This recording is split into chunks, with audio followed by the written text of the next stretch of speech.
महात्मा ज्योतिबा जन आरोग्य योजनेमध्ये गोलमाल, छावा संघटना 2 ऑक्टोबर रोजी करणार आंदोलन। महात्मा ज्योतिबा जन आरोग्य योजनेच्या रक्त तपासणी टेंडरमध्ये मोठ्या प्रमाणात भ्रष्टाचार झाला असून आरोग्यमंत्री तानाजी सावंत आणि अधिष्ठाता संजीव ठाकूर यांनी मिलीभगत करून डमी लॅब स्थापन करून मोठ्या प्रमाणात शासनाची फसवणूक केली असून हे वास्तव छावा संघटनेसमोर आणले असून या बोगस लॅबची आणि टेंडरची सखोल चौकशी करावी आणि टेंडर रद्द करावे, अन्यथा छावा संघटनेच्या वतीने 2 ऑक्टोबर रोजी गांधीगिरी करत सिव्हिल हॉस्पिटलच्या आवारात तीव्र आंदोलन करण्याचा इशारा या संघटनेचे अध्यक्ष योगेश दादा पवार यांनी दिला आहे।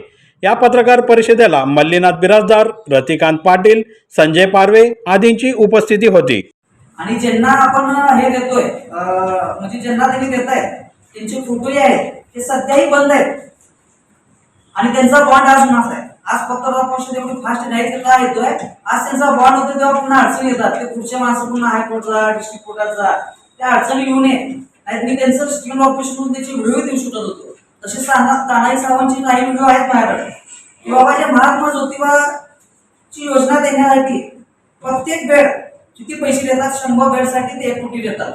आणि याची माहिती मी स्वतः श्रीकांत शिंदे साहेबांची जी टीम आहे, चॅनलची टीम, त्या चॅनलच्या टीमला मी याची माहिती पाठवून आहे मागच्या 8 महिने आधी, आणि ही माहिती श्रीकांत शिंदे साहेबांनाही माहीत आहे की तानाजी सावंत हे महात्मा ज्योतिबा योजनेच्या माध्यमातून कसे पैसे राहतात ही त्यांनाही माहिती आहे। या टेंडरमध्ये